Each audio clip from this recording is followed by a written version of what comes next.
Spirit, won't you rain on me? Reassurance in my time of need. You are all I need and more. What my heart and soul longs for. Janice Freeman was only the 4th artist that I ever had on my channel. I remember the day that she walked into my apartment to shoot her episode. Before we even started rolling, I was like, who is this woman? She is batshit crazy. And I'm obsessed with her. She was so full of life and passion. And when she opened up her mouth to sing, you couldn't help but to stop and listen. She commanded your attention through her gift. She was also extremely generous. She was extremely generous, even when she had nothing. Even when she had nothing, she found a way to give to those who had even less. I am proud to call her my friend. When she passed, I couldn't believe it. I could not believe it. I said, wait, hold on. She's such a strong woman. Like, no, this is not supposed to happen to her. No. She was a survivor. She is a warrior. This cannot be real.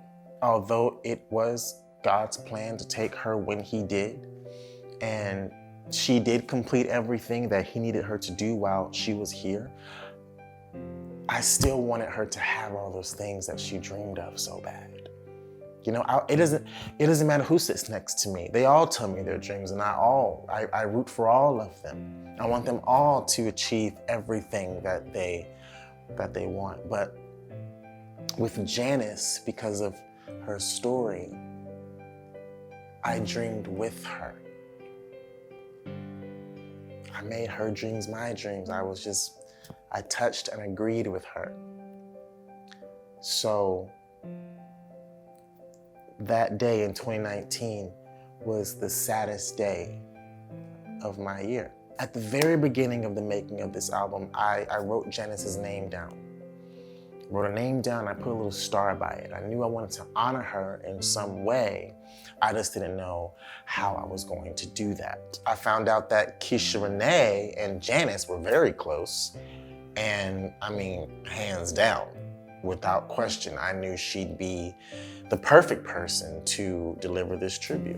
I always had on my board like Janice song, right? But I didn't know where I wanted to go with it. And I heard this, I'm like, yes. This is perfect. I just wrote this like yesterday. Okay. So you have a lot of freedom with this. You tell me what you like, what you don't like, especially since you knew her super well. You know what I mean? Mm-hmm. And sing it in the way that touches your heart. Okay. You know? At the beginning of the song, we actually have vocals from Janice, not singing, but she did an interview. Right. And she was just talking and saying some really motivational stuff. So that's how the song opens. It opens with her voice. I know. Oh, I've already cried. I can't stop. So Janice came over to my house twice. We did her original episode and we did a Christmas. So did you. Yeah. I think you did yours while I did it, yeah, the same day. Mm-hmm. But she came back to do it. And when she came back, she had just got the port in her chest and she was just really, really struggling. And just that day alone, I just feel like she was crying out for mercy that day. Mm-hmm. You know what I mean? She was going through a lot and it was emotional for me because I have such a passion for singers and they work so hard and they just give it all they've got. Especially when that's their sole source of income, like they're feeding their families off of it, and she couldn't do it all the way. Right. But she ain't stop either. She didn't stop. Like, girl, sit your ass down. That's what I'm saying. But she broke down that day on the camera, and I just felt like she needed some relief. And that's what was in mind when I was writing this. So obviously we shot a whole bunch of footage and we documented everything while we made this album. But for the song Mercy, which is dedicated to Janice, sung by Keisha, I didn't put a camera in the studio that day. It wasn't, first of all, I wanted that booth to be dark and intimate, and I wanted us to, feel her presence while we created that for her. But second of all, and I'm not preaching, but I'm just saying, everything don't need to be documented. Everything doesn't need to be filmed. Everything doesn't need to be for the gram, for YouTube. That was a moment that I did not want to be rushed or done for the camera. It was a moment that is truly for her, to show that I love her, that we miss her, and that she will always be a part of this family. So if you were looking for footage of Keisha singing Mercy, please accept my apology, but it wasn't for this. I've known Janice for years, like prior to doing The Voice, because of like the LA singing community. Oh, right. I've done a lot with her. Her husband's a drummer, so he's played for me forever. And I met her actually like rehearsing for a show. She was on the same show as me. And we were at the same rehearsal hall, kicked it. It kicked off like we just connected. Right. And throughout, like, that was more, like, the singing community can be a little funky. You know what I'm saying? Listen. Like, people aren't really supportive, but they're there just to see what you're doing. But it was, like, a genuine, like, support system that went beyond music with me and Janice. Like, she was there for me when I was going through my divorce and got swindled out of all of my money trying to help somebody at a bank. It was just, like, crazy. And literally went in her purse, not being in a financial state to do so, but gave me everything in her purse because I had a 2-year-old who needed diapers and I didn't have no money. Got swindled out of every dime I had. Wow. And so it goes beyond music for me. That was my friend. You know what I'm saying? Because Absolutely. like, you can't tell, the person over here, you don't have no money. You know what I'm saying? You can't really tell people what you're going through because they're not genuinely there for you, the real you. They're here for the stage you know what I'm saying? But that was my friend. And then the voice was so secretive, like, don't tell anybody you're on it. So I couldn't tell anyone because I was contracted not to, right? So the way I got there was a little different. I was supposed to have like, the executive callbacks and all that, but I was on tour with JoJo. So when they reached out to me, I couldn't get back here. So I thought it was like, oh, okay, well, maybe next time. Right. But then I got a call like, we're just gonna skip you straight to blinds. And so I got this email with like all the contestants' name on it, right? And something said, just scroll through to see if you know anybody. No. So I'm scrolling and I see Janice FREEMAN and I'm like, what? So I text her and I'm like, where you at? And she like, at home. So I'm just like, okay. Girl, that nigga was in the next room at the hotel. I'm like, are you doing The Voice? And she was like, I thought that was your name. I was just like, girl, this is crazy. We're about to do this show together. And it was God. Because it was like we were friends prior to that, and I really felt like we were both placed on that season to get each other through that process. Because it's a process. I know. And I mean, we made it to the lives, like we really rode that roller coaster together, and it was great to do that with someone that you knew because it took some of the stress off the competition because it's like, all right, we at home. You know what I'm saying? So it was a great journey, and I'm glad that I was able to experience that with her before she left me. Let me tell you something. Everybody has a similar version, like when they think about her, remember her, a similar version of some story about her giving what she did not have. She's a giver. To someone else. She gave me on the Christmas episode, on the Christmas special that I did with her. She came in and it looked like she shouldn't even be out of bed. Listen. Let alone sing Mary Did You Know at the top of her register. She never stopped. I said, we don't have to do this today. Never stopped. Did I not say that? I said, we don't have to do this today. We can do it another day. And she was like, if I don't sing, I'm gonna lose my mind. I need to do this, and I want to do it for you. And so, like her heart that's who she is. Yeah. That's why it who hurt. she is. I was I like, why know. does she have to leave? It's so many people that are just horrible people. I know. And they just walking around with no elements of nothing. Looking ugly. You know? But here's this beautiful soul who will give you literally the shirt off her back, because I've seen her do it. The Right. shoes off of her feet. And it's Absolutely. just like, Well, have mercy.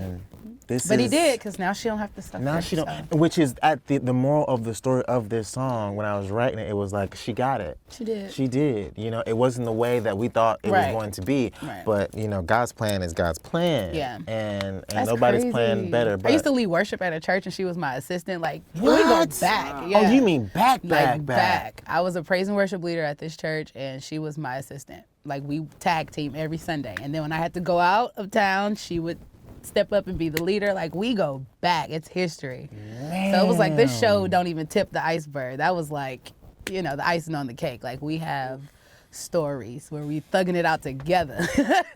I'm so glad we got to do this. Me too. This Thank you is for calling me. This everything. is like perfect. No, like, Yeah, this in means the the way world. that we got to do Yeah. it. Like, This oh my is great. gosh. And I hope it comes out better than you've ever expected. I hope everyone consumes it and the world is healed and blessed by the cookout. ah!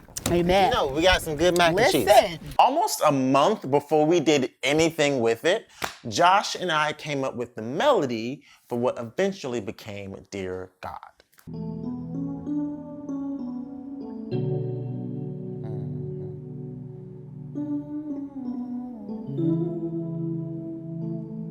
I love that moment right there. That was sick. Now, I wanted Mackenzie to be on this project. However, she lives in Kentucky, I live in California, and I'm already eating hella ramen noodles trying to finish this damn project.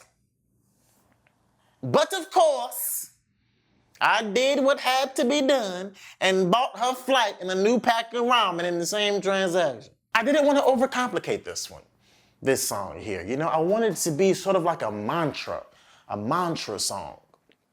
Like in church. You know, in church, we use a lot of repetition because it takes, sometimes if you say something enough times, you'll start to believe it. So there's lots of repetition in things, simple things like, I am strong, I am strong, I am strong. What's a popular song that does that? You know, break every chain, break every chain, break every chain. You just repeat it and you repeat it because you gotta keep saying it until it resonates. You're ministering or you're worshiping. So I wanted that vibe to be on this track.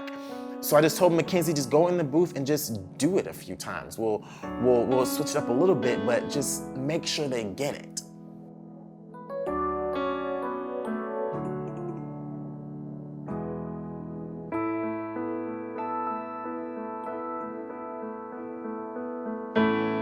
Holy Spirit,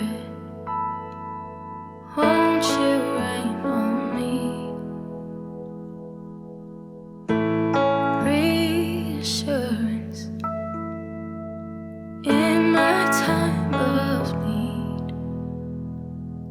You are all I need and more. What my heart and soul longs for. You are everything to me, so I sing. Holy Spirit, won't you rain on me?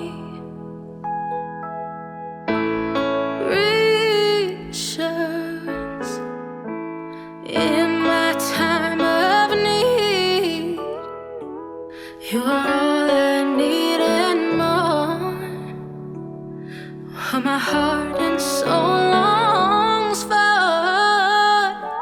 You are everything to me, so I sing. Holy Spirit, won't you rain on me? Constant reassurance in my time of need. You are all I need and more. What my heart and soul longs for. You are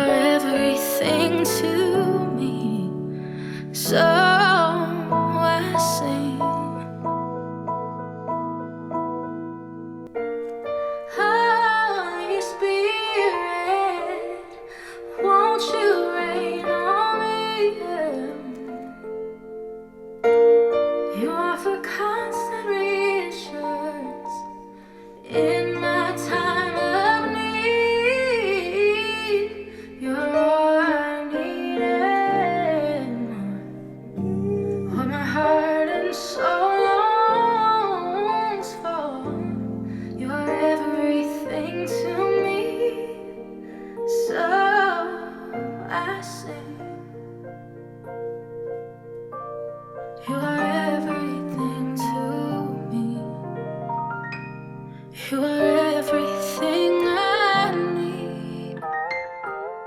You are everything to me. So I sing.